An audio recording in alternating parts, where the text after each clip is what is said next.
Hello, ladies and gentlemen, and welcome back to another week with us here at Delta Racing League. As always, my name is Matt McAdams. Joining me in the commentary booth is Adam Santana. Adam, how are we feeling after our week off? We ready for some racing? I'm hungry, as we were just talking about, but I'm very excited to get our drivers out on track in Misano. It's a very fun and tricky track, in my opinion. So yeah, I'm excited to see our drivers take it on tonight. Yeah, and Misano is just it. You know, I was telling a buddy of mine who was asking about the track, because I was telling him, you know, it really could be either super boring or it could be action packed the whole time. Misano has a kind of a deceivingly tricky or deceivingly simple line, I should say, where it, you know, if you draw it out on a track and you look at it, you're like, oh yeah, that all makes sense. But actually sticking on that line through some of these corners is really tricky, and a lot of closing apexes could lead to incidents at some of these corners where drivers think they have a little bit more room than they do by the end of the corner. So it'll certainly be interesting, but we are getting qualifying going here. We got a couple of the amateurs out on track, and looking like Albert Gionia is going to be the first one to start their flyer. So let's go ahead and get our eyes on over to the track. Come on, streamer, do your job. There we go. Love it. I mean, God, I'm coming out of the last corner and everything. Yeah, and as you were saying about the track, it truly, the racing line for this circuit, it is, in quite a few corners, the racing line is off the track. It truly is. So it makes this a very tricky circuit to not get track cuts on, especially right through these corners. They seem so easy and simple, but if you're not cutting as much as you can through those three corners, you are losing heaps of time. Yeah, and it really is. I mean, this is a track of cutting the line as much as you possibly can. Otherwise, you are slow. And there are a couple corners here that can give you double track warnings if you're not careful. Yeah, it can be very, very tough. And this is, as we switch, but either way, especially these hairpins that we have in the second sector, you can really take multiple lines through them, which can create some really good racing, especially here, because you can get a really good initial exit, but your secondary exit is bad, but someone else can sacrifice the entry through here and get a huge run on the back straight. I mean, here on this entire section of track completely flat out, and it is very tricky. I think again, I don't remember track numbers or track numbers, corner names or corner numbers around here, but the very fast right-hander at the end of the back straight into that very tightening section, where it's just all right-handers, it's very tricky. And as Ganoy is going to put our first lap in, it's gonna be a 136.1. Respectable banker. Ooh, we have high track temps. So yeah, we're not going to be seeing some blistering times tonight. Oh yeah, look at that. So 29 on ambient and 32 on the track. So it is toasty out there. Yeah. Yeah, we'll see what Troy Guderizer goes P2. We already have in the comments, Squatch Monger, bring on the DTs. And that's the other thing about this circuit. Even when you're looking at the track map, the pit lane doesn't look super long, but it's one of the longer pit lanes in ACC. It's about a 65-second time loss for a stop, so about 35 for a drive-through. So it is a big penalty. Yeah, and minimizing those trips is going to be kind of essential to a good finishing position here. Really, all you can say this about any circuit, any race weekend, but minimizing track warnings is going to be absolutely vital here. Yeah, I think this is one of, if not the toughest, just because of the nature of how much you have to cut and extend to have good lap times. Especially, I mean, even through here, the next last corner, I mean, you have to really cut as much as you can. Here on the last corner, you can cut more than you think you can, but you can go out wide, and I mean, again, you can get double cuts. Yeah, it's tough. There we go. Gionia shaving another second off his previous laps. It's a 135.1 is the new time to beat. Yeah, that's about closer to what I would expect. I think for the pro field, we might see someone dip into the 33s. we'll see. As we were talking before we came on, a little bit thinner field. If you aren't in the U.S., as I know a lot of our viewers aren't, we've had some really bad weather, including a hurricane in the southern and southeastern part of the country, and it's had a pretty big effect on power and internet issues. So any of our drivers or anyone at all that's part of the community, we hope you are staying safe out there. Yeah. Hearts and prayers for anybody over there in the southeastern part of the United States. It's I think we're all getting a little bit sick of these 100-year storms every other year, but you guys especially. So know you're in the thoughts and prayers, everybody here at Delta Racing League. Absolutely. Stay safe out there, everybody. All right, so Rob Jacques Bank in second place there with a 1:35.79 on his way back out onto the track. Ryan Barkins also sets time 1:36.3. Just behind him, Michael Campbell with a 1:36.4 and Juan Martins with a 1:36.5. So right now, AMs are looking pretty tight. Yeah, and Rob put that time in and then immediately pitted, so maybe unhappy with something, maybe unhappy with the setup. Oh, Albert Ganoia with a 35.0. I think it was a 35.1 before, so not a huge game, but... Shaves a 10th. Yeah, 10th's a 10th. Juan Martin's out there looking for an improvement too. Sorry, you were saying? Yep. You have to imagine Rob was unhappy with something, maybe scrubbed the tires early, flat spotted him, something. I mean, but still went P2, so something not to Rob's liking. It could even be as simple as tire pressures with how hot the track is. Yeah. Yeah, it could have just misjudged. So yeah, not something you'd see very often in these 20-minute split qualies where you get 10 minutes, so... New personal best for Juan Martins there, bumps him up into 4th place. Yeah, I mean, the 2 through 6 right now, I mean, 0.8 of a second. So, I mean, we're pretty close. Ganoia's got, obviously the fastest time by a lot and has invalidated their lap. Oh, nope. Sorry, I was looking at the wrong red. That was their delta that was red. So they're bouncing up and down. They were up a little bit. They were down. We'll keep an eye on that. So this is going to be interesting. Michael Campbell in 3rd place, closing in on a slower car. I think just close enough to get the draft, but just far enough away to where it's not going to be a huge hindrance in the 3rd sector. He might close in on him this next lap here. Let's see. Yeah, ooh, that was a little inside there. Yeah, if I'm Campbell, if I'm not improving big, I'm gonna back off of this one. Re-rack and get one more good one, but staying in it. Nope. Oh, he yielded. Okay. Yeah. Campbell did lose a little bit there, but that's possibly just because the previous lap was so good. So we'll get one more. And Rob already 0.4 up. So something was absolutely not to Rob's liking there on that first run. Juan Martin sneaks in with a quick lap. 1:35.7, good enough for 2nd place. And we'll also have time for another lap.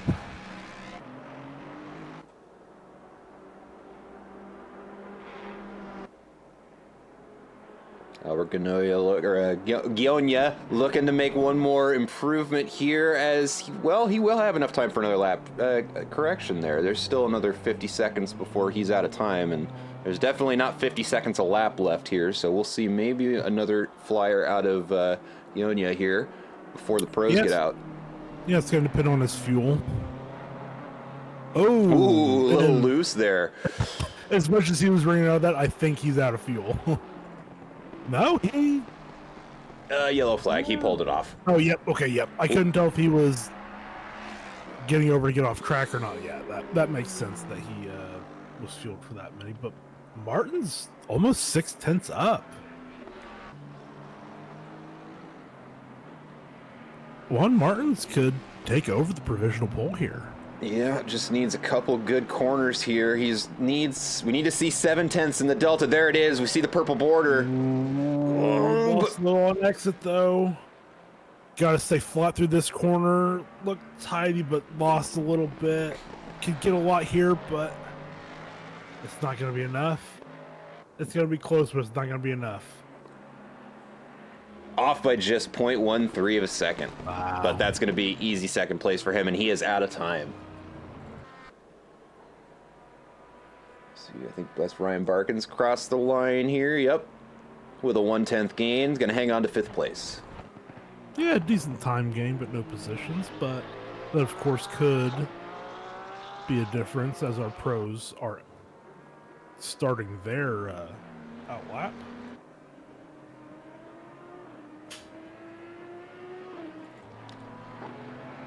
Rob Jacques crossed the line. That's going to be a really good time there. Oh, so close. So close. But 3rd place nonetheless with a 1:35.2. And that's going to end our AM session there. Yeah, whatever Rob changed, or maybe just wanted a fresh set to do 2 hot laps on whatever Rob did work. I mean, that was about a half-second jump at least, maybe 0.6.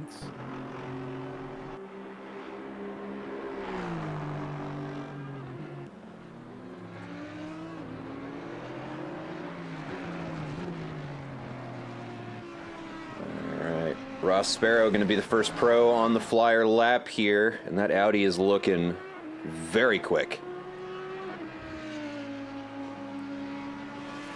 Yeah, it'll be interesting. I mean, even coming off of our race 2 weeks ago, I would pick Ross Sparrow for provisional pole, but I mean, look at our profile. I mean, none of these drivers are slouches, so I mean, it's gonna be. I think it's gonna be an interesting one. An interesting one indeed. And their paces were looking pretty close together during practice, so I'm looking forward to seeing what these qualifying times look like and see what that starting grid's going to look like. Yeah, and I don't think Ganoya's time is going to stand up for pole, but I mean, it could absolutely be in the mix with the pro field. I think all 3 of our top 3Ms are going to be mixed in. Yeah, I mean, with these hot temperatures, I mean, even getting the 34s is still a very good lap time. So it'll be very interesting to see how they go. This first lap's usually a throwaway as they're still bringing the tires up, but still want to set a solid banker in Yaz. I mean, as we kind of mix through the field there, no one's really using the whole track yet.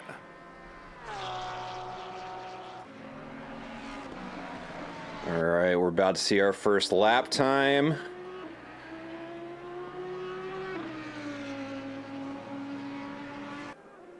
And a 1:35.3 out of Ross Sparrow. Yeah, on those cold tires, you have to expect that Ross is going to pick up a huge chunk here. Andre Lloyd up into 5th place. Felix Payan and Matt, who's that? Ryan Garrity. Yep. Ooh, and they almost have a little bit of contact there. Ryan Garrity has to do a little bit of evasion there.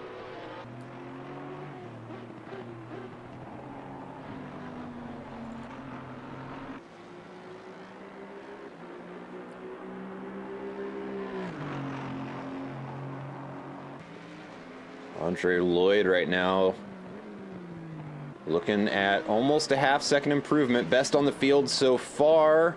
Another yellow flag for Ryan Garrity. And looking at the track map there, I think he's just slowing down to let other drivers through. I think that lap is burned. Yeah, he was already a second off, so he's just letting cars by. Andre Lloyd potentially with the fastest lap so far. We see that purple border start blinking there. 7/10 up. We might see our first 1:34. Yeah, I think so. I think we're tracking for it. That section of track, I mean, it's so much fun to drive, but it's so easy to mess up. Yeah. When I first started sim racing, I was on the Xbox, and when we got ACC on the Xbox, it was such a big deal. Ross Sparrow to the top of the 34.7, Worley with a 34.9 or a 35.0. 34.9 and a 34.7 for Andre Lloyd. Lloyd. Oh, 400s off of Ross Sparrow. I think we're going to have a big fight for pole. I'm thinking the same thing. Ryan Garrity going to start his first real lap. Last one got a little blown up on him, but still got plenty of time to set some good laps in here. Ross Sparrow, on the other hand, not wasting any time, going for another personal best in this qualifying session. No, I think Ross Sparrow wants to take pole. He wants to lead this race from the start, and he wants to just control this one.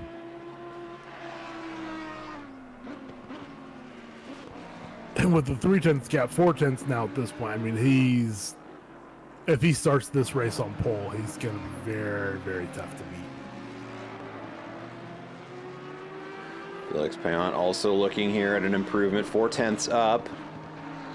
Will be good enough to net him a position on Mac Morgan for 11th.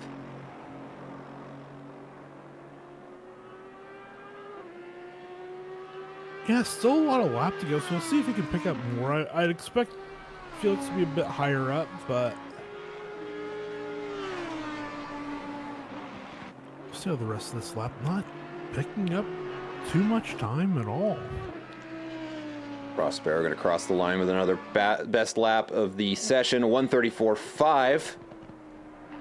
Joshua Worley and Andre Lloyd passing right behind him. No improvement there for either of them.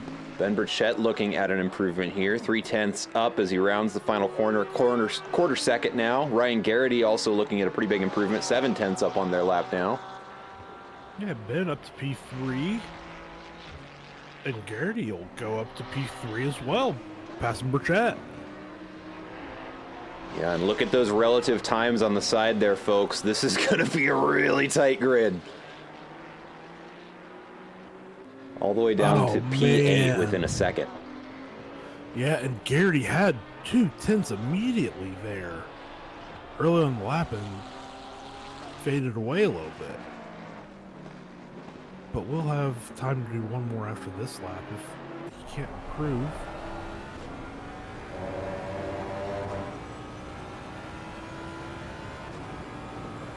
I want to get at least one shot of these next couple of corners while it's not filled with cars, just to give you guys an idea of how fast these cars are coming into this corner. Oh my goodness.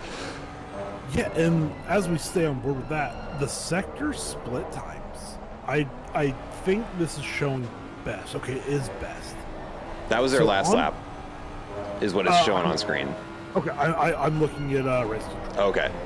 So Andre Lloyd is purple sector 1, purple sector 2, but 5/10 off Ross Sparrow in sector 3. Wow. As Josh Worley goes P2. 23 thousandths off Ross Sparrow. Oh my goodness. That is very close. This is going to be close. This is going to be close. Andre Lloyd picking the time up, not going to... But we're, I mean, just barely into the lap at this point. So Andre has a lot of time to make up, a lot of lap to make up the rest of this time. There are those sector times we saw Adam talking about just a moment ago, showing our best lap splits right now. And let's show the difference here. Let's click over to Ross Sparrow and take a look at Joshua Worley's time right alongside that. We can see they're just trading for sector 2 and 3. So, those numbers are so tight. It is 25 thousandths in the first sector, 25 thousandths the other way in the second sector, and then 23 thousandths in the third sector. That is insane. That is, you could not be closer in lap time than what that is. That is incredible. That's insanity. So to put that in people's head, if you ran their lap time side by side to each other, they would essentially cross the finish line right next to each other, and you could not tell who was in front. That's how close they are right now. The cars would pretty much be stacked on top of one another, too. Yeah. Slight... Ross Sparrow he went 22 thousandths faster, which at this point might be enough. Let's see, where did he find the time? So he's actually slower in sector 3 than he was on his previous fastest lap, but he was quicker in sector 1 and 2. Yeah, he was marginally cool. That's how I mean, that's the time differentials we're dealing with is thousandths of a second at this point. It's insane. Ryan Garrity up to second place. 5 thousandths off of pole. Woo! Oh my god. What is happening? We have 4 cars within a tenth of each other right now. This is insane. That is not something you see very often, folks. At least not unless you're talking about fields. Oh my goodness, yeah. Andre Lloyd might be able to snag the fastest lap here after the qualifying session is ended. Oh, he has so much to go, but he lost a little bit there in the hairpin.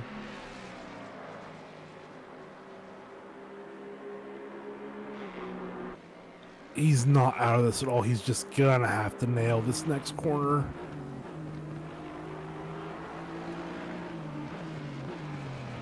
Let's see if he can get it. There it is. Come on. Oh, that's a good exit. Oh! Come on, stay flat. Stay flat. Oh, it's gonna be so close. It's gonna be so close. Does he hang on to it right now? He's got it. He's got it. He has it. He got it. Oh, he's 5 thousandths off of second place. No way. We have our top 4 45 thousandths of a second. Oh my goodness. Unbelievable. I've never seen qualifying that close before. Is there any way I can't show it yet? But yeah, those timetables are insane. Wow. That is unbelievable. Yeah, it is.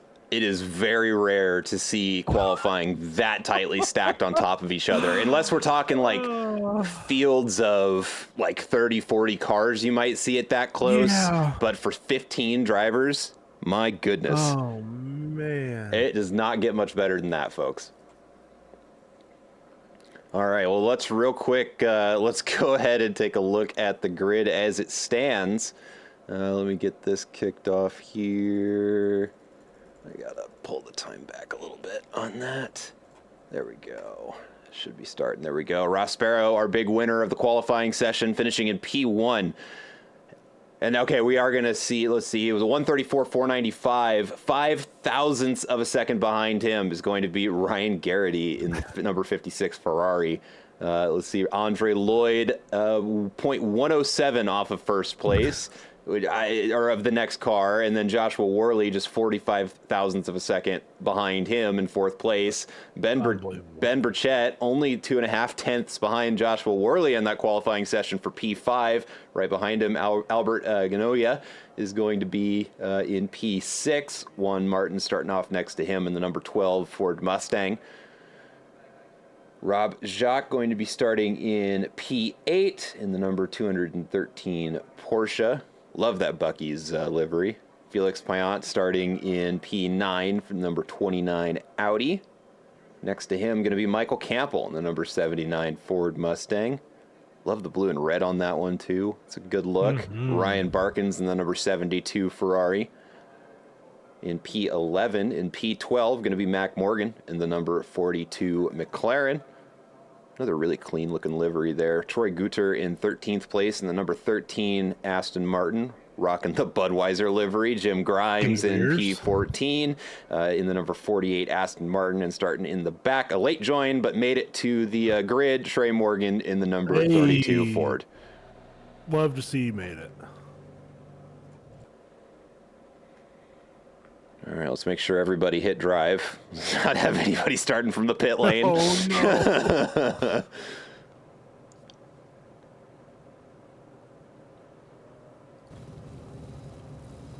Oh, Pierce Hanley in the chat. Yeah, I saw you had said something in Gen Chat. I didn't have time to read it. I got here about 10 minutes before qualifying started. But wish you could be here too. Hey, it was fun driving with y'all. For those of you who don't know, last weekend there was the beginning of the SRA Endurance Series. A lot of the Delta guys were actually there. So Piers and Ryan Barkins were actually driving on a team. It was good to see you guys out there on track. And can I say that yours truly was in the booth for the last 4 hours of the race. Oh, were you really? Very I cool. was. I was actually driving. What a painful race it was, but we had fun. It was rough. So I can't remember if we talked about it on the stream last week, but I was supposed to be at IMSA Indianapolis. It was very hot last weekend. I think on last Saturday it got up to 94, so it was super hot. So I didn't want to be at the track all day, so I left my house a little bit after noon to get there before the pilot challenge. And 2 minutes into my drive, my car threw a check engine light code on me. So I had to turn around and fix that. And I didn't make it to the track that day, but I made it to the track on Sunday. And then it rained horrifically for about an hour. Delta Racing League's own Just Spangler was also there. We had a blast. It was so much fun. But I was happy to be able to see the SRA race and to see so many familiar DRL names in there. Yeah, there was a lot of us. It wasn't just your team; there was a lot. Yeah, we had such bad luck at the start. One of our first of all, our fast driver was supposed to start the race, but we misclicked at the starting grid, and it put our second driver in, which was fine. He was killing it. He was doing great for about 4 laps. Then his house got struck by lightning. So he disappeared. So did our car. And then, having not done this in as long as me and our other driver had, we accidentally tried to join back into the race without the first driver and entry listed our fast driver. So then it was just down to me and my co-driver for the entire race. We started 8 laps down. It was just. Man, rough. Yeah, it was a battle of attrition, and it was fun being blue flagged the entire race. But we ended up not finishing in last. We managed to unlap ourselves from 2 teams. That's all that matters. And those conditions were brutal. Brutal. Oh my goodness. Yeah, if you like watching DRL races, then you would love that race. Because it was just weather all over the place. All right, that's all the time we have for reminiscing, because it is time to start this race as we line up double file round in the final corner. Ross Sparrow going to be the one to kick this off for us, and it looks a little bit scary in the weather behind there. Yeah, I thought we were 100% dry. I thought we were too, but it seems the rain gods may have had other ideas. Well, right now it's showing dry for the next 30, so we have that at least. At least we have that. And there's the green light as we start this race off. Ross Sparrow looks like he gets a great start. He has. Oh, fantastic. Middle of the field congesting a little bit. It spun Garrity. Garrity spun around. Let's hope. Oh, and it does look like another car gets. Oh, boy. Turn 3 and the entire field is down. That's not good. Yeah, I think that was Morgan that came in late on that first incident. I took my eye off what happened there in turn 2. Looks like we're moving again for most of the field. Yikes, rough start to the race. Yeah, and Lloyd was a little too ambitious there into turn 1, and I think maybe thought that they could get the braking done before getting the apex, and the nose was still just there a little bit. I'm gonna check on turn 2.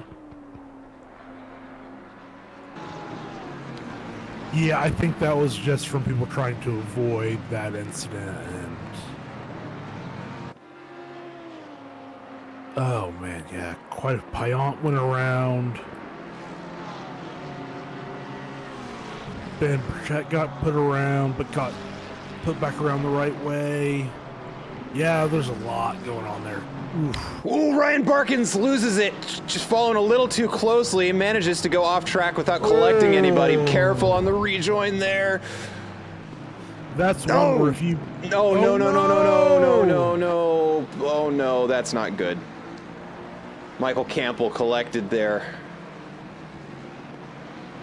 And Ross Sparrow's saying thank you all so very much for those 5 seconds. Oh, man.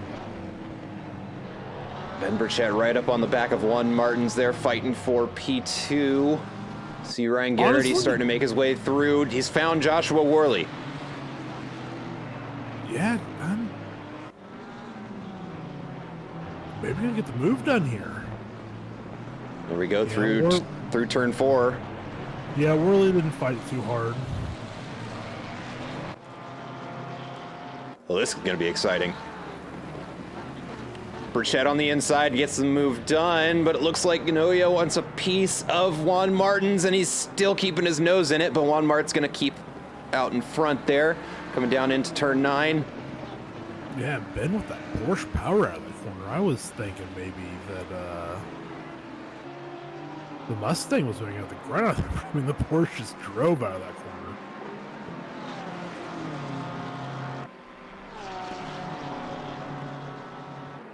Got a little bit of action back here.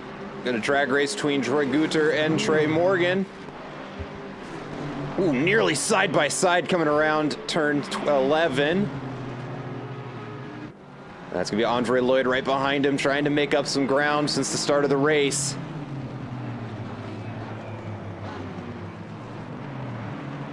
It looks like so far, as much as the shuffle happened there at the start, I don't see a lot of damage on these cars, and nobody's gone into the pits yet. No, as I was watching the replay, that was one thing that I was internalizing, was that there was no big hits. It was just a lot of front bumper to rear quarter panel or rear bumper, so not much damage at all. And we were going slow enough for turns 1 and 2 that nothing big happened. But I mean, obviously, it gave Spare a huge gap at the front, and Campbell dropped off the back of the field by a significant amount. But other than that, we're still pretty stacked up. Yeah, the field has stayed nice and tight so far. Ooh, we can see Troy Guter there struggling for traction there. Andre Lloyd there to capitalize on it. Has a run coming up into turn 7. Let's see if he can get his nose there in time. I think he has it. Ooh, that's fairly close. And this is where the multiple lines will come in play, where you can... Oh... He's going to fight for it. One who's going to have the better exit. I think Lloyd's going to have the better exit, but right now, Guter's got the position. Yeah, and right behind them, Felix Payan and Rob Jacques very close together as well. Yeah, if I'm one of those two cars behind, I'm saying I hope you guys figure this out very quickly. Yeah, no kidding.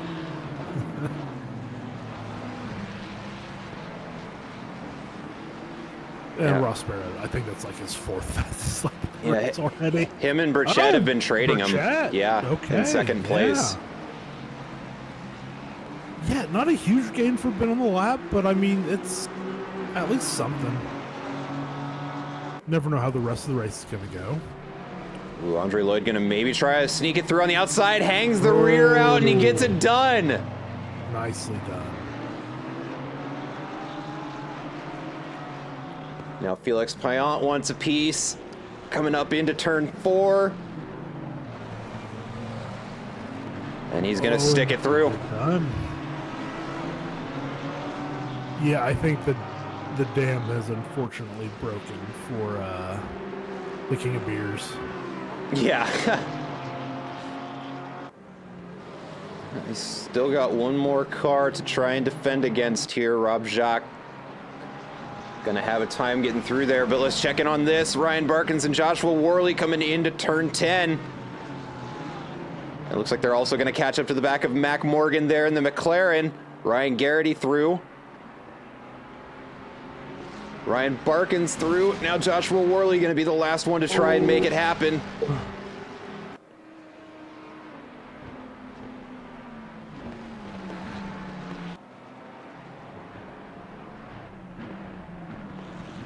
I was thinking 47 was maybe going to force something there, but didn't, and I think probably the right line of thinking to just sit back. Let's check in with P4 here. Albert Gionia trying to get the move done on Juan Martins. Been following him for a couple laps now. Looks like Ben Burchett's starting to pull a bit of a gap. Yeah, definitely, and it's worth noting that Martins and Ganoia is the battle for the AM win. Ooh, something just happened here. Mac Morgan loses a couple positions. Looks like Andre Lloyd snuck through. Felix Payan gonna try and find a way. That is tight. Coming into turn 5. Oh, and then Raw. Oh, just slid it through as well. Oof. I don't think Rob was waiting on that one. I think he was going there. No, Rob has places to be.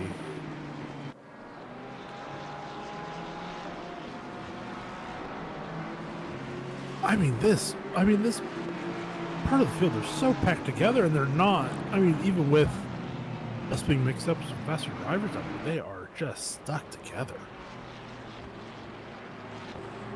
Yeah, I mean, and a lot of that's just due to the fact the paces weren't really all that far off. There we can see the license colors for everybody. So white pro, red am. And it is still properly mixed up. Yeah. Oh, and we see a little trip into the outfield there for the Mustang of Trey Morgan. Yeah, and that'll give Lloyd and Piant that clean track that they're looking for, I'm sure.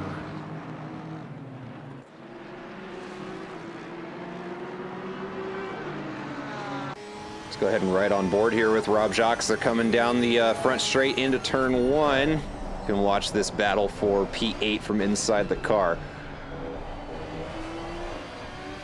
Ooh, a little bit of oversteer there. Nice catch.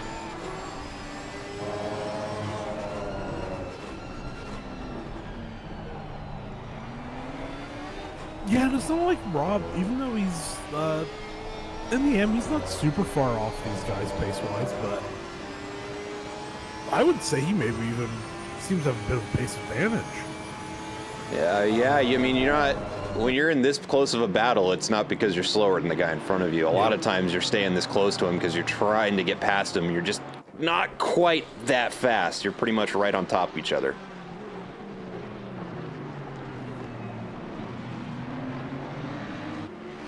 Andre Lloyd hangs it out a little bit wide there.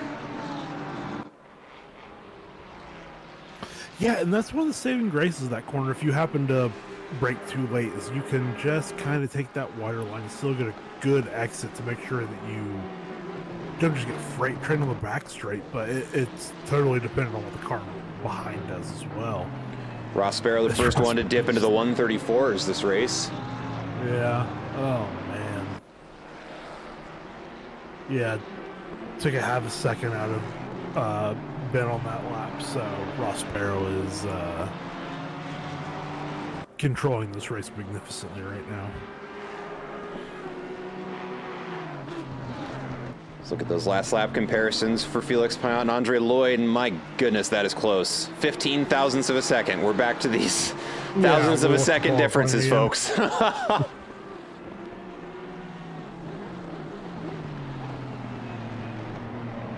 Yeah, and we know Lloyd had contact on that first lap, but it wasn't big. So I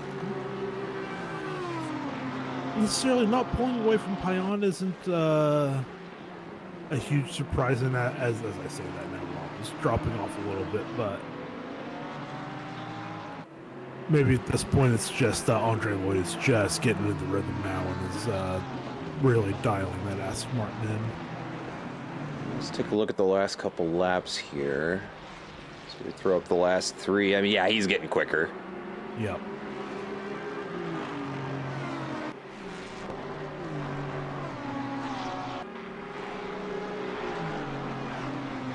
Well, that does mean that Joshua Worley may not have nothing to worry about for too much longer here because he is closing in on him. Let's look at their last lap there. Andre Lloyd was a half second faster than him. Yeah.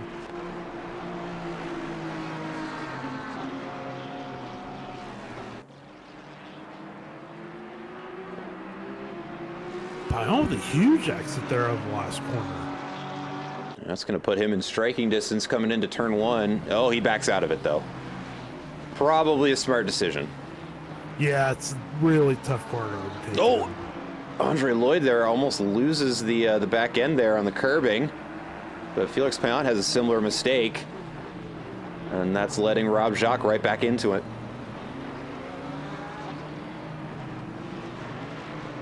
Oh, Piant is so tight there. He's got those corners down, and look at that. He's got a better exit than Lloyd. He's closing up on him. Was just a little bit too far back to try and go for it there. No, I don't think he needed to check on the brakes quite that aggressively there, but definitely the smart move rather than causing an accident. Yeah, I think it was pretty clear that Lloyd was going to defend inside there, and Felix took the right move there. Yeah, well, he's going to be close enough for a draft here. Well, he drops out of it, though.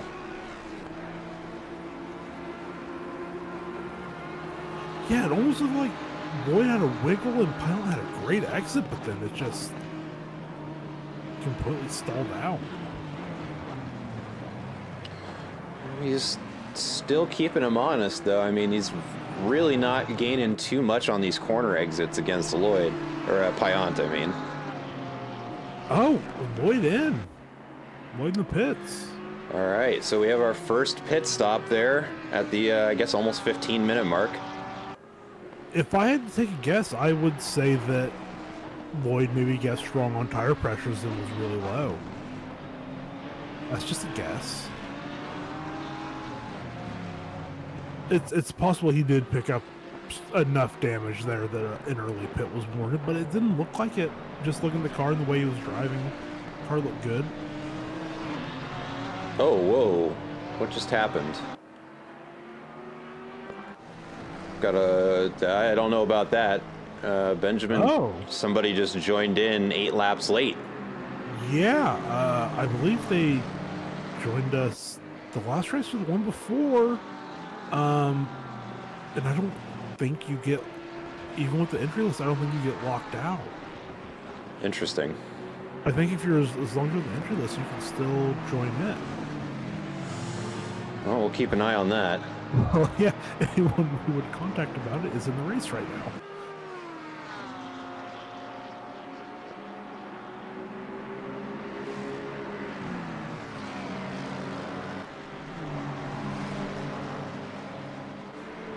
I think, oh, nope, if that was them, they're now moving out of the pits. Ooh, boy.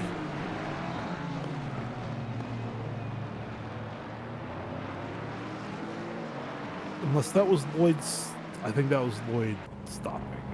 Lloyd is coming out right now. Yeah, so the person that joined, they're not in any traffic, at least. Yeah,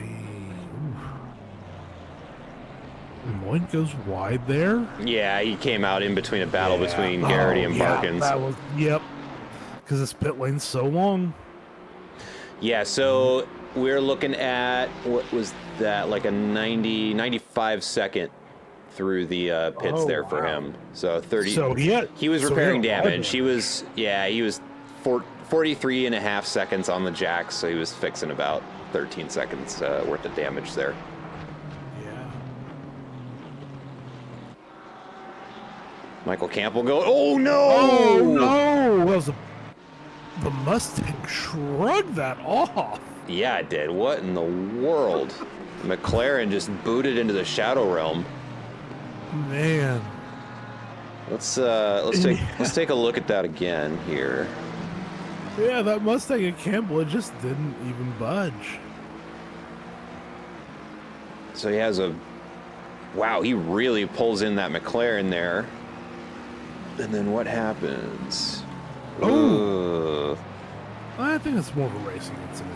Yeah, it looked like the McLaren didn't turn in nearly as early as I thought they would have, and I think the Mustang was kind of in the same vein there, because he definitely turned in on him, but yeah, I don't know. That's why I'm not a steward. Yeah, exactly. I don't want that. I'd prefer to speculate and be wrong. Well, next on the chopping block is going to be Troy Guter as they start their next lap. 10 laps into this race now. Ooh, good line on the inside, but this is better position for number 13. Let's see what happens here. Ooh. Aston sticks his nose in there, keeps it in.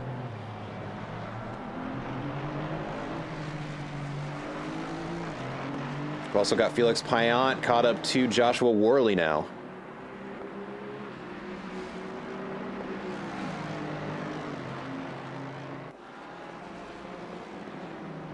I have to say, that Mustang at Campbell is super nimble and on it in those first 3 corners. So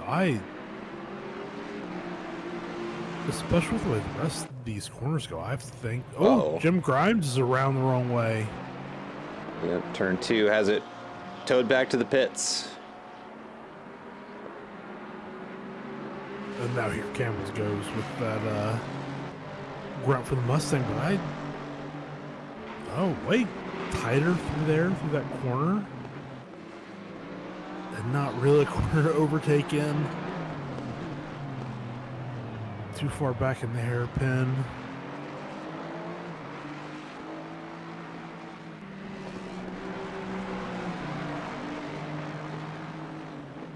Yeah, it looks like Jim Grimes is going to retire from the race. Oh, no. I hate to see that.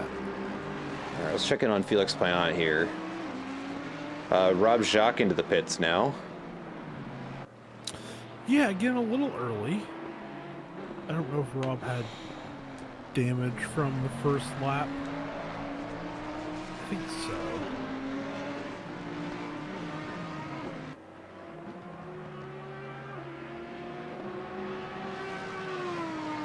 Ryan Barkin's also doing battle pretty close with Ryan Garrity. Michael Campbell, yeah, we're seeing a lot of these are just, they're real close, but not quite striking distance.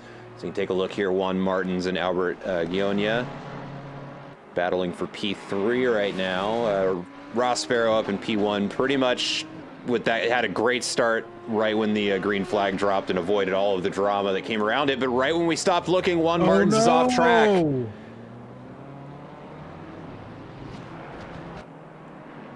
Oh, we got our first track limits casualty. Someone disqualified for driving. What? Oh, and number 12? Wow. That's Juan Martins. It DQ'd him on the infield. No! Oh, I know what happened. It's that thing where if you spin in the very fast right-hander at the end of Sector 2, you can accidentally cut the corner before the hairpin, and if you don't get back on track at a certain point, it will see you as having cut a significant part of the track, and it will DQ you. Wow, is so that's unlucky. dumb. It's the way that the track goes. Yeah, I understand it. Like, strictly speaking, if you were in a lobby, you could technically cut 3 corners with no repercussions. So it just, you get those spins out of that corner and it causes this issue and it sucks. Drive-through cleared for the number 56 car. It's Ryan Garrity. Yeah, and served it right away. So yeah, that was our first casualty of the track limits, and that dropped Ryan from top 5. I believe he was up in the top 5. Yeah, he was. He was battling with Ryan Barkins. Yeah, that's right. Michael Campbell still on the attack, but I do want to take a quick look. There was an incident with Juan Martins and Albert Gionia. It looks like we may have just missed it, so let's take a look at this.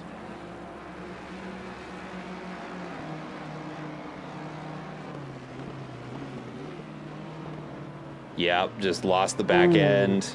Yep, and then you'll see it. He doesn't go back on the track before the hairpin and then rejoin. Yep, and it kicks him right there. That's so dumb.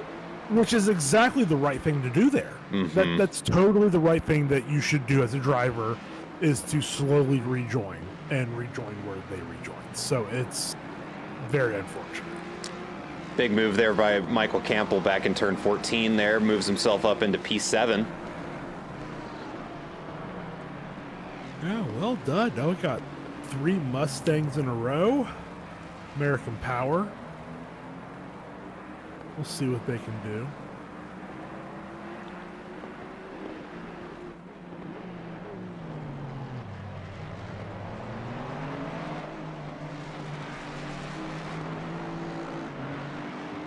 Yeah, and as we were so psyched about those close fights, and now we're spacing out a little bit, but part of that's going to be that we're kind of on a weird staggered pit stop schedule. Exactly. Yeah, we've had what, three or two cars have pitted, three now with Martin. Or no, way more than that. No, this will be five with Martins.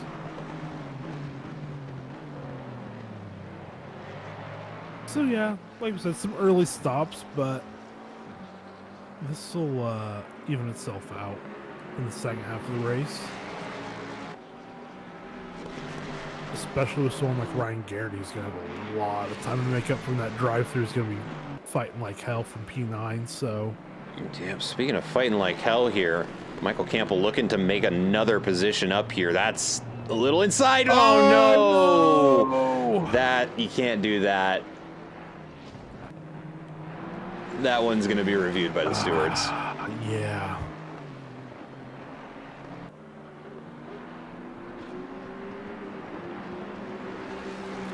Yeah, that's certainly gonna...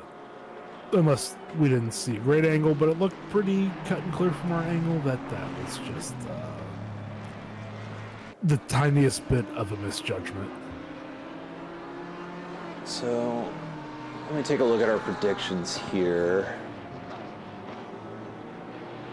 Let's see. So Felix Payan right now, he is in P11. He is predicted to be in P5 after the pit stops. So he should be feeling pretty good. Rob Jacques also going to see a lot of improvement here. Predicted to be in P8 after pit stops. Or sort of P7 now. So yeah, pit stops are gonna throw a lot of wrenches in the works here. So we might see a lot of gaps and big spaces between cars right now, but once we're through these mandatory pit stops, it's going to look very different. Yeah, and just thinking about it, obviously we had, some drivers pitting early. I wonder if we're maybe going to see some of them maybe have misjudged the temperatures and maybe going to have some obviously more worn tires, but maybe some tires that aren't in the proper pressure window. So we'll see maybe how that... Ryan Garrity into the back of Trey Morgan there. Ooh, and we're very lucky not to see either of them spin. Yeah, that was kind of a big hit. And there's the spin. Jeez, guys. Yeah, I was going to say...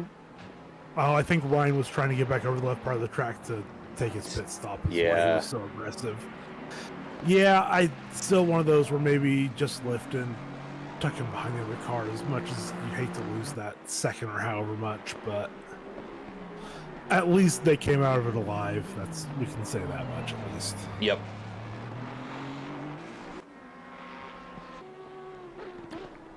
Haven't seen much of him yet today. Ben Burchett up in P2, having a great race.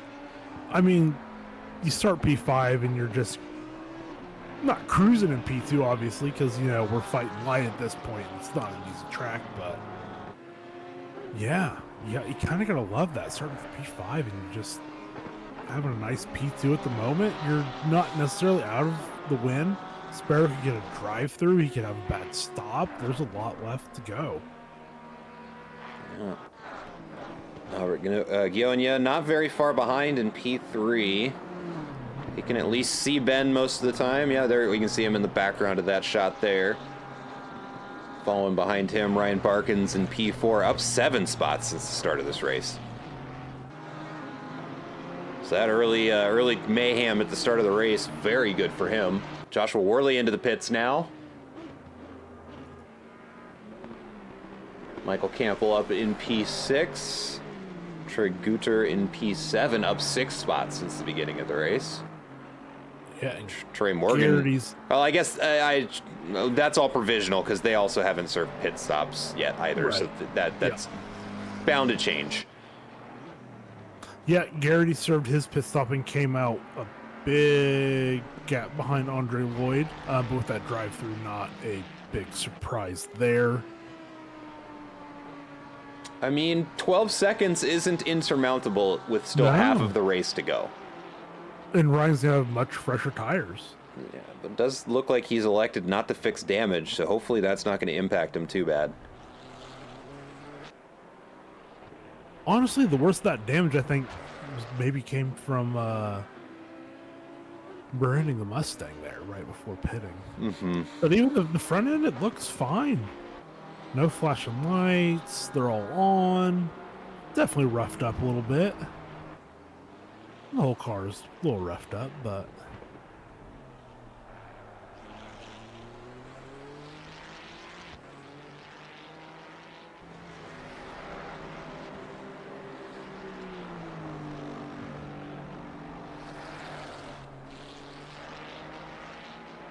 Joshua Worley comes out to the pits, or out of the pits, right behind Rob Jacques and Felix Payan, and right in front of Andre Lloyd.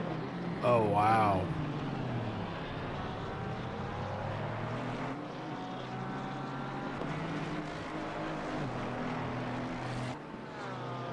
I have to say, I know we talked about it earlier, but yeah, whatever you did, you nailed it.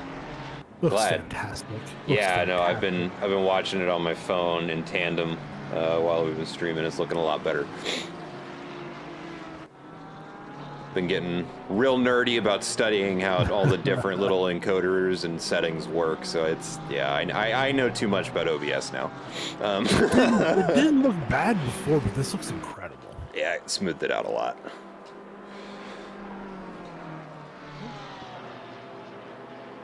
Hope that didn't get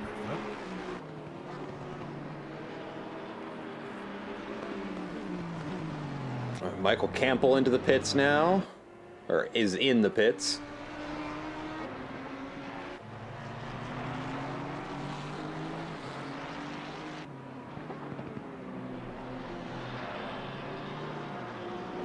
Let's see, Felix Payan there makes up the position. So now is where we're going to start seeing what the actual positions are, as we start seeing these drivers who've already served pit stops unlapping themselves, basically. Yeah, so we had Ben and Ganoya into the pits. So we're Campbell in the pits as well. So just looking at our top 7 left to make their stops. Well, 2 of the top 7 are making their stops at the moment. Mm-hmm. So we'll have 5 of our top 7 left. There we go. Mac Morgan and Troy Guter into the pits there. Or, sorry, Troy Morgan. So both of the Morgans are in. Ben Burchett, Albert Gionia are in. Or no, they're leaving the pits now. Okay. So this will be very interesting.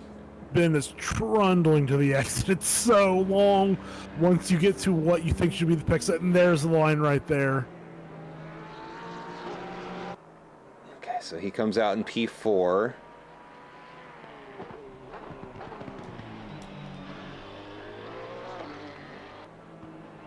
Let's see, Felix Payan just crossed. Is that Gionia? Yeah, okay.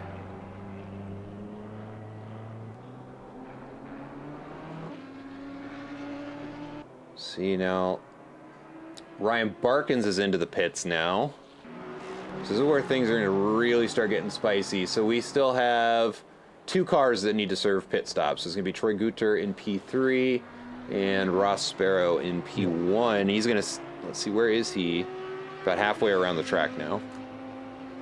Yeah, he is. Yep, he's in sector 2. Yeah, you gotta think he's not gonna leave it too late. We're just past the halfway mark, which is confirmed not gonna rain. So maybe just dialing that pressure change for the stop, and Ross come in and nail it, and should come out in the lead. Mm-hmm. All right, Troy is into the pits now. See, Ryan Barkin's still on the jacks there. Ben Burchett up into P2. So let's see, he's 73.9 seconds behind, and we did the, let's see, what was a quick pit stop? 65. That's going to be very close. Ross Sparrow is into the pits.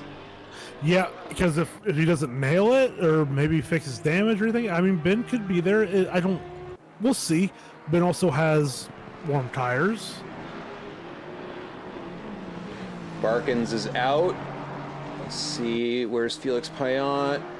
It's gonna be close. Oh no, it's not close. He's boy. Nope. a couple seconds. We're good.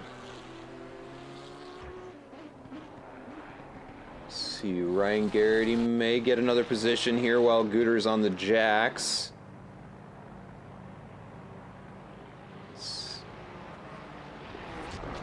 Or no, he must be. Yeah, he's rolling down. You can see him just over the barrier there, and Garrity will get around him.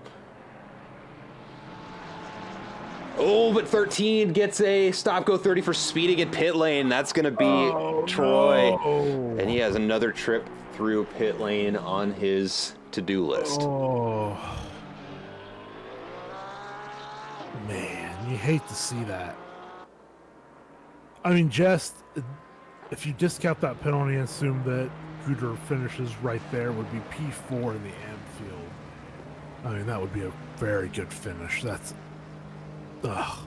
And Rospero's in. Yeah. And out.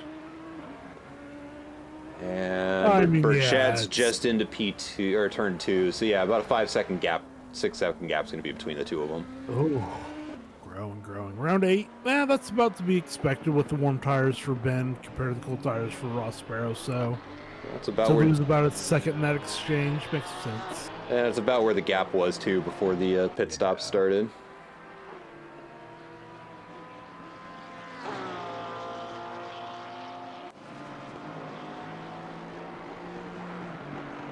Yeah, and that's everyone. So now we're straight fight to the end.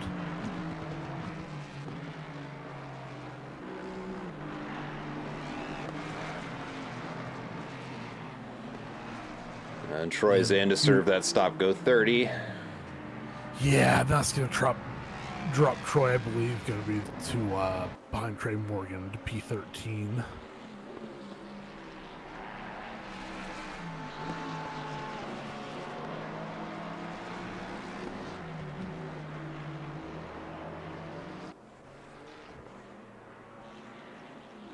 Oh boy, what else doesn't lie?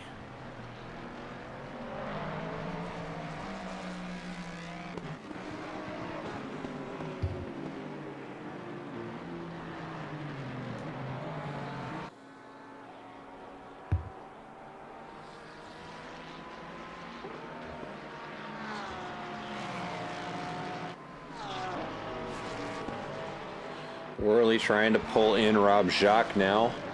Looking at their last lap times here. He's doing a decent job of it. He's a little over half second faster on that last lap.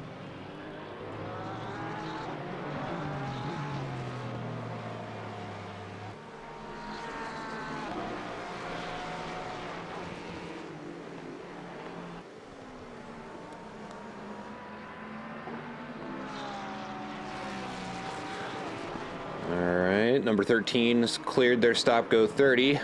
And they're going to go ahead and rejoin the track.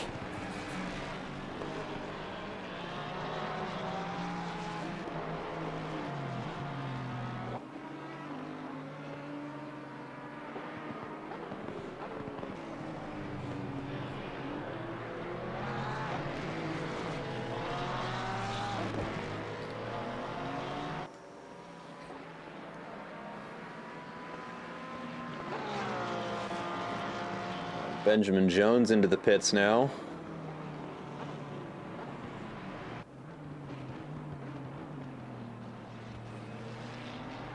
Ooh, that was a really good corner for Worley there.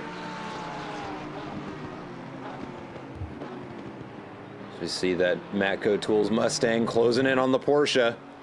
It was almost able to get the nose in there too. Super close. Gotta think the Mustang's gonna have the grunt on the straight here though. Just not enough. No, but he's going to be in striking distance for his next lap.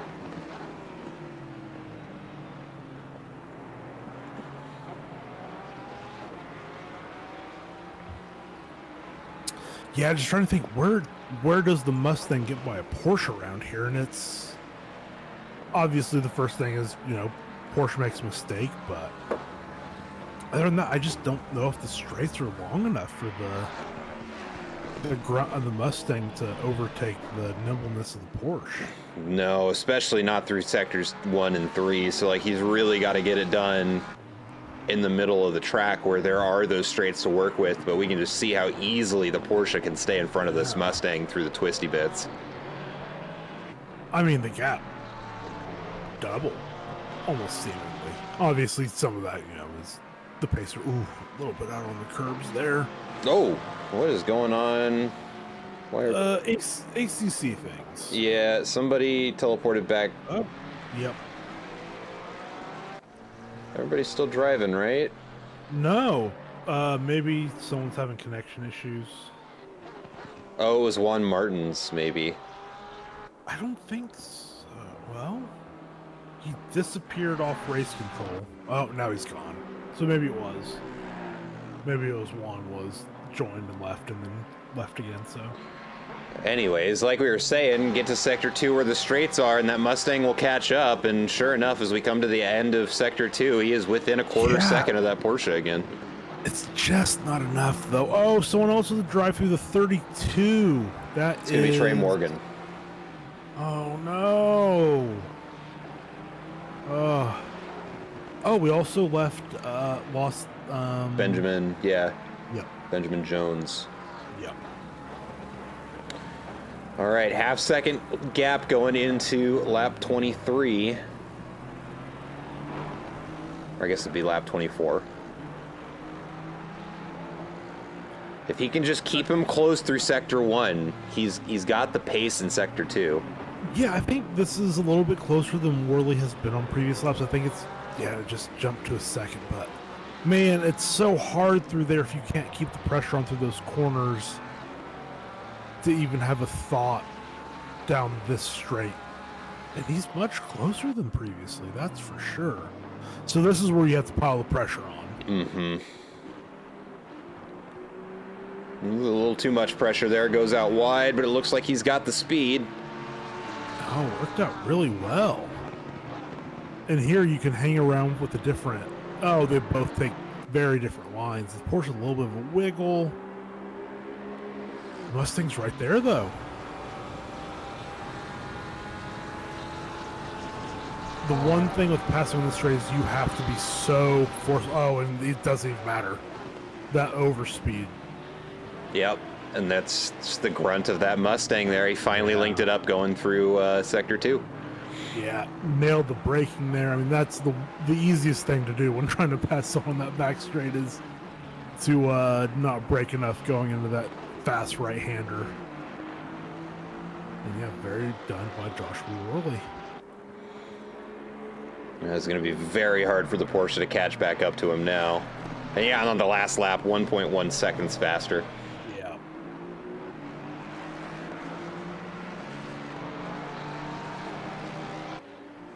And Joshua Worley there in the number 47 Matco Tools Mustang, showing us how it's done.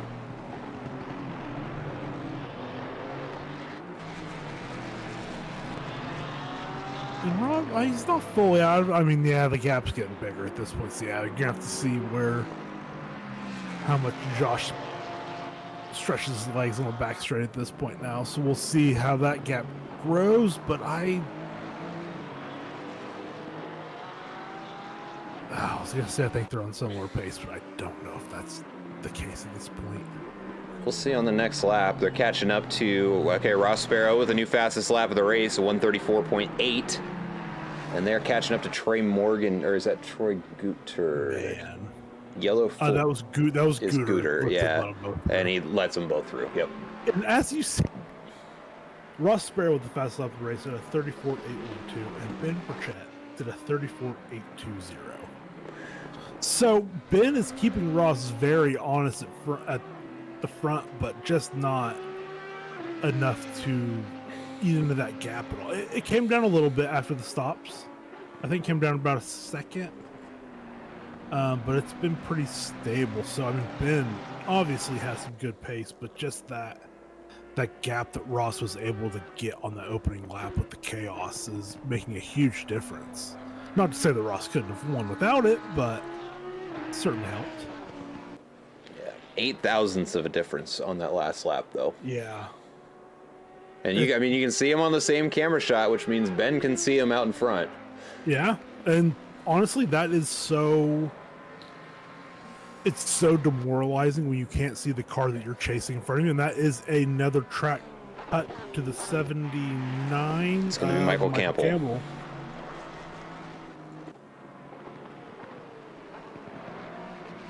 But yeah, just the mental. It helps so much mentally when you can see the car in front of you that you're chasing, even if it's just for 1 or 2 corners a lap. And Ross Berman, not the fastest lap of the race. He said, I am tired of Ben Burchett being in the same zip code as me. I'm going to drive fast.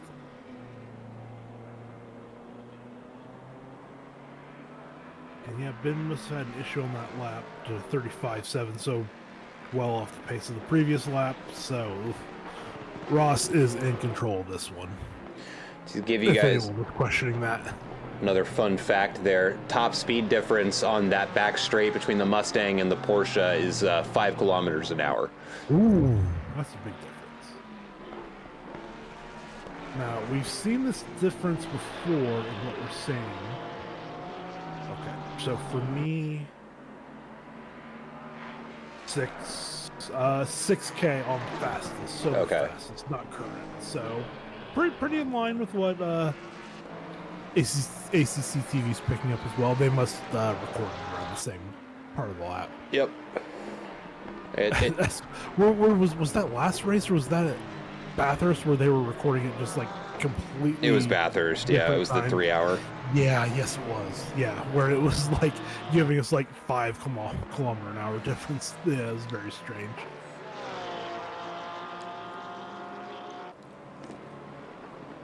Michael Campbell in to serve that drive-through. Yeah, and that's. I mean, you have to imagine that's going to drop him to the back. I don't know how it wouldn't. Yeah, it's going to be a bit of a punishment, that's for sure. Especially with 15 minutes left in the race, not a lot of time to make that gap back. I gotta say, let's see where. Considering where P12 and P13 are, he might come out around Trey Morgan.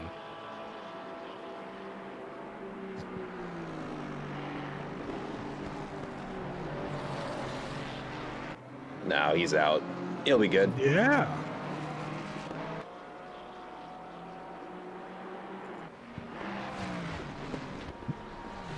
Looks like Ryan Darity gets around on that straight. Where's that? Oh, yellow flag for Joshua Ward into the pits. Why is he going into the pits?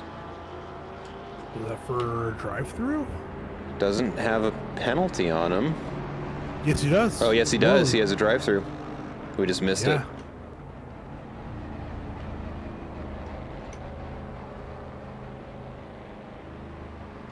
It's about a 30-second penalty there.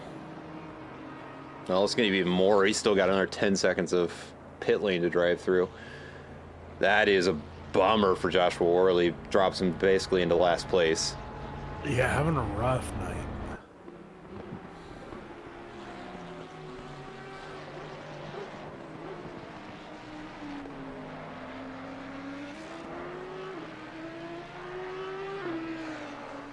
And Ross shaves some more time off the lap. A huge shocker. He's just, it's not been chunks, but he's picking up the pace on every single lap. Yeah, he's pretty locked in tonight. He has been consistently fast from start to finish. It is totally someone that is just on it. I mean, I think I've had races like that before where you just seem like every lap you just get that little bit faster, a little bit faster, a little bit faster, and you just feel incredible. Well, and watching from inside, it just how much control he has over this Audi. That thing is on rails. Yeah, and what is possibly the hardest to drive car in ACC, and he's just making it look easy right now. So smooth. I mean, the controls. The input's so smooth. When I think about driving that car, I think about chaos and song at the wheel and fighting it. And he's making it look so easy. Ben Burchett trying to chase him down. Albert Gionia in third place, up 3 spots since the start of the race, having a great day out on the track. Absolutely.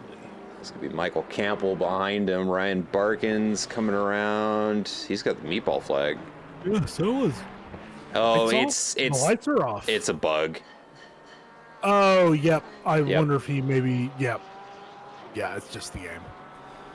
That's one of my favorite ones. Is when you are doing an endurance race and it's at night and you join and you see the big meatball flag and you have to ask your teammate after you just woke up to, "Can you please flash your lights?" Yeah. And they're doing the lights come on and the flag goes away and then you just kind of stay awake for another couple hours before you have to get in the car. Yeah, gotta love ACC. God, I mean, I'm pinching my fingers together. So I want that good pasta for ACE Evo. Yeah, the trailer for it came out. Was it this morning or is it tomorrow morning? It came out today. I have not watched it actually. I haven't either. But I want to. Excited about it. Probably do that after this race. Ryan Garrity's got a yellow flag. Oh no, a big yellow dude, flag. Stack it on the wall. Yeah, that's Yep. That was in the back straight. Yeah. Let's get the we'll get the replay on that here. Let's see what happened. Coming through turn 15. Oh, the back, yeah, the back end, and then he got the snap oversteer. That's worst case scenario. That's so unfortunate. Yeah. Ryan Garrity, another one, just had a tough race here at Misano. Yeah. And not due to his own fault for the most part. No. But, you know, that's how these things go. Yeah. It's so easy to do in that corner as well. I mean, just from watching that, it wasn't a really even a mistake. It was just a smidge too much speed and the car just snapped. That's all it takes.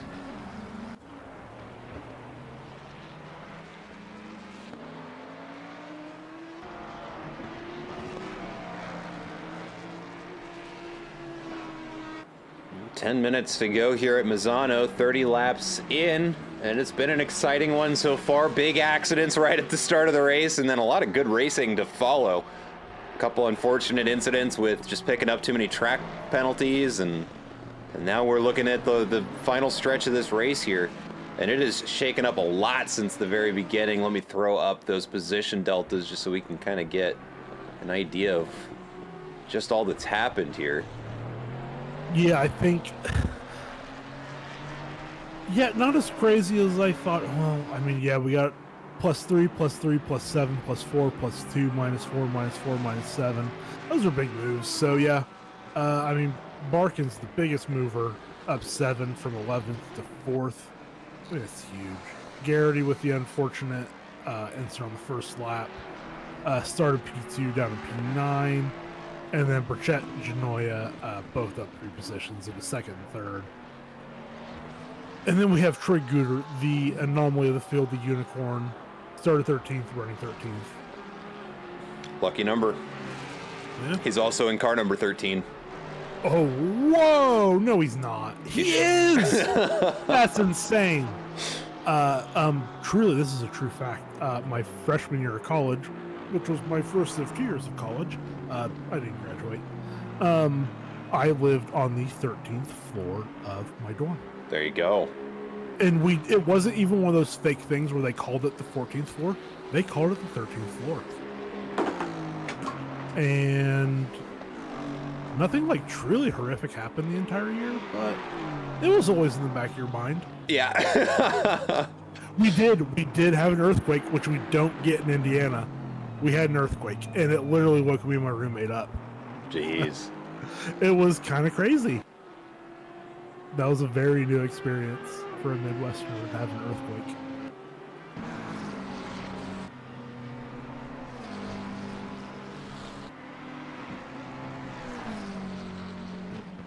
Yeah, I'm just hunting for where are we going to see some movement. We're so spread out. Our drivers have really just settled in at this point. They got through their stops. Tired of getting their big issues. It's mostly just going to be lapped traffic getting past here for the remainder of the race, unless anything super exciting happens.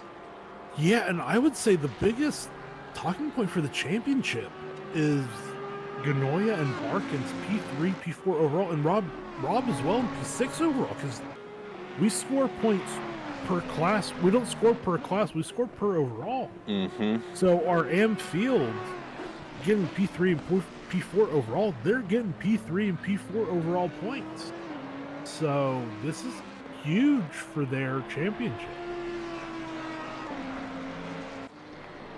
Drive through goes to number 32. That's going to be Trey Morgan. Oh, no. Well, that's going to have a big difference. Well, it's going to bump Troy Guter up a little bit. Yeah.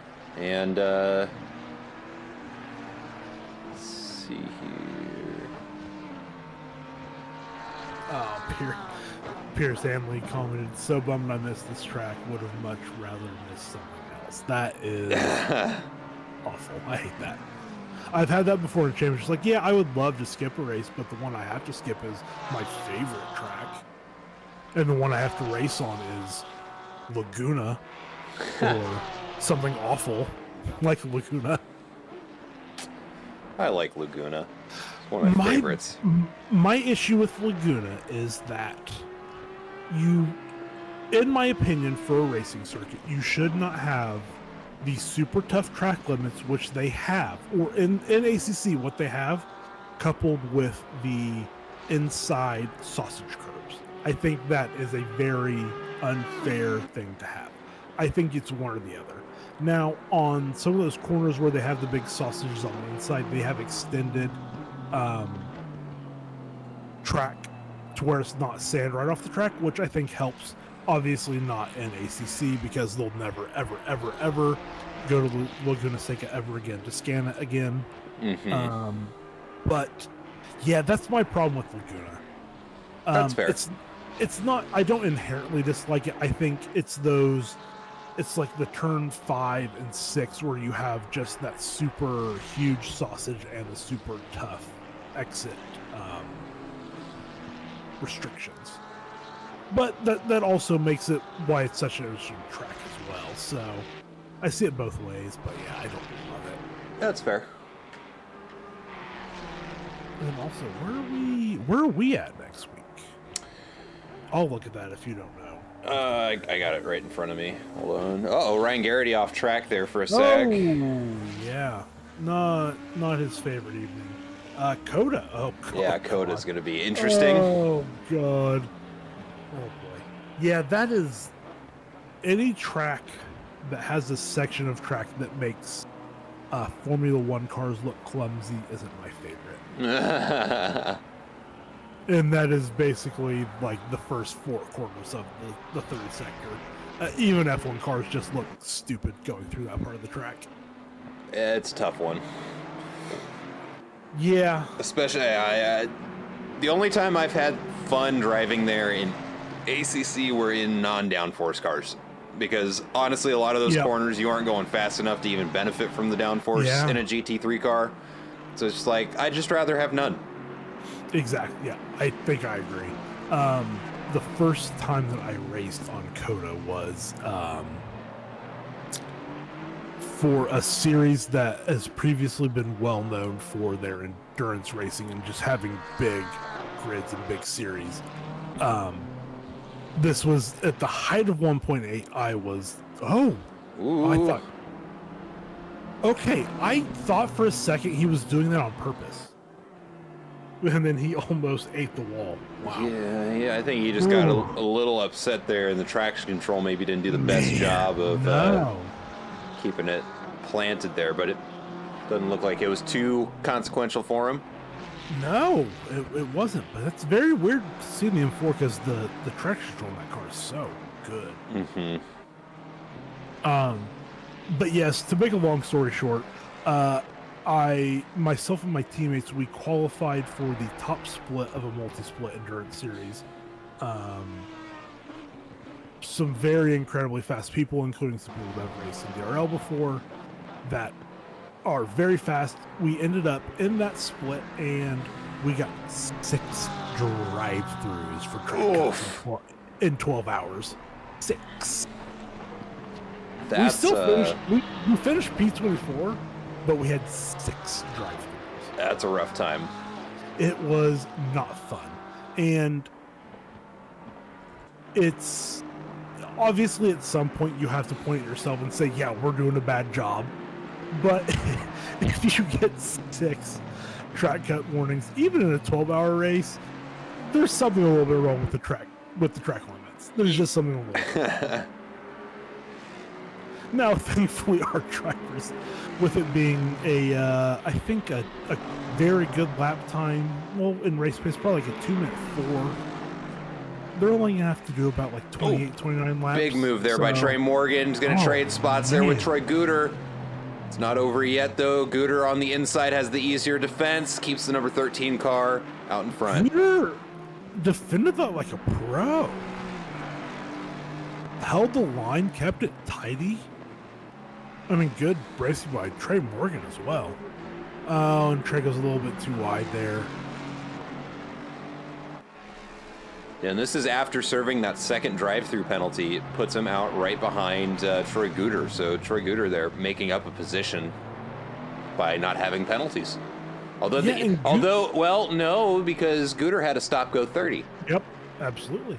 Yeah, but this is Guter's almost turning into the Campbell of the Silverstone round, which is driving incredibly well, making no mistakes, not letting anyone pass. Mm-hmm. And Morgan's gonna have to, or Guter's gonna have to do this for one more lap after this, so we'll see. Oh, Trey with a big run there. Yeah, and he's gonna stick his nose in there. Oh, but that outside line there, Guter able to link it up. It's so strong, and I think Guter maybe had a move there on the straight that was a little... Whoa! Oh, big move! Well, and that was a missed braking marker. Ooh. And Guter going to go ahead and run away from that one. I wonder if Trey can gather this back up and can make up 1.8 by the end of the next lap. I don't know. Well, that's Ross Sparrow right behind him, so they're going to have another lap. Yep. Well, no. Oh, yeah, just one more. Yep, you're right. I was going to say they had 2 more, but yes, just one more. Ross Sparrow dominated this race. Yeah, right, literally from the start of the race. The second there was a green flag, he was in first place. Yeah, even with the help, well, you call it help, but the contact we had on lap 1, which gave Ross a very cushy gap. Even the jump off the line, Ross had a gap. He finished the race. Yeah. He timed it just right. He hit the brakes and then crossed when it lapped, so he didn't have to drive another lap. What a legend. Ben Burchett finishes in second place. Albert Ganoia coming around right now, going to finish in P3 as he rounds the final corner. As someone who sometimes gets lapped, I love a race winner who does that. Yeah. See Ryan Barkins coming around turn 15, 2 to go for the end of the race for him. We've got some other finishers. Ryan Garrity finishing in P9, Mac Morgan P10, Michael Campbell in P11. And I think we got to give a big shout out, and we talked about this earlier, to Ganoia and Barkins for P3 and P4 overall in the Amfield. That's P1, P2. Oh no, what happened? Oh no, we took our eye off of it. Okay, whatever happens, it looks like there was a gentleman's agreement there, getting it back on the track. Yeah. I have to imagine Morgan went for a move. It was ill-advised, and let Guter get back on the track in front, and it's just going to follow home. Andre Lloyd finishing in P7. Joshua Worley going to finish in P8. Yeah, I got to say, for some of these guys in the pro field that finish outside the top 5, they're going to feel this sting. Yeah. Later in the season. This is a huge missed opportunity. Yeah, I mean, but a lot of it, I mean, it's tough to collect yourself after a race that starts the way that one did. Nice little flourish there at the end there from Trey Morgan. Oh, God, love it. All right, that's going to be the race, folks. Not as action-packed as we're used to, but that was not even close to being boring. No, certainly not a boring race. There was plenty to watch throughout No. there. No, Wow. and yeah, you got to feel for some of these guys that we're going to see some penalties handed down, of course, unfortunately, but as we're staring at Andre Lloyd's beautiful Aston Martin Oracle Red Bull racing car. Mm-hmm. Amazing. Whew. Yeah. So yeah, next week, Coda, as we were getting into, that's going to be interesting. It's going to be tough. I wonder what the weather's going to look like. Yeah. Hopefully, Texas in the mid fall isn't a high likelihood of rain, but we'll see. We will see. I don't know. I'm hoping for dry weather because otherwise, I don't think we're going to see a lot of drivers actually show up. I think you'd be surprised. I think Coda in the wet. I think some people might see it as less awful that way. I don't know. It does kind of balance the field out. I mean, that is for sure. Yeah, and Coda does have kind of the same tendencies as Misano, where you're very really on the knife's edge of cutting and not cutting in some quarters, especially in the S's. Mm-hmm. And then the next last corner is a big one, extending the track. I mean, the entirety of Sector 3 and not, cutting at apex is too hard in these GT3 cars. It's tough. So we'll see how it goes. But yeah, I think our drivers, if they're gonna see a wet race, I don't know if they're gonna be too unhappy about Coda being wet. But I might be wrong. We'll see. We will certainly see. Hopefully everything with Hurricane Helene, Helena, I don't know. I haven't watched the news, so I don't know how we're pronouncing that. But hopefully with that, everyone that was been affected by that, if they were, can hopefully come back. At the very least, they can be safe and back in their homes. That's the biggest concern. But yeah, I'm excited to get back on track next week. The 1 week break always makes things weird for me personally because I get out of the habit of doing this. Yeah. But yeah, another great race. Another great race. Yeah, after a week off, and honestly, everybody was in really good form aside for those first three corners. And they weren't even like that sloppy. It was just really small taps. Yeah. There was nothing egregious that happened. Yeah. But that is going to do it for tonight's broadcast. That's all the time I've got, anyways. So yeah, thank you for everybody who joined us. I hope you enjoyed the race. Join us again next week. We'll be at Circuit of the Americas, October 6th, same time as always, 5 Pacific time, 8 Eastern. Yeah, thanks for joining us, everybody. Hope we see you next week. As always, it's been a great time broadcasting for y'all. My name is Matt McAdams. Adam Santana joining me here in the commentator's booth, holding it down for us. And yeah, I think we both hope to see you guys next week. Anything you want to say before we sign off here? No, just excited for next week. Excited we're back. Not a lot of races left, but super happy to just be here and to get back to the racing. Killer. All right, well, thank you everybody so much for watching. We will see you next week at Coda, and you guys enjoy the rest of your weeks. See ya.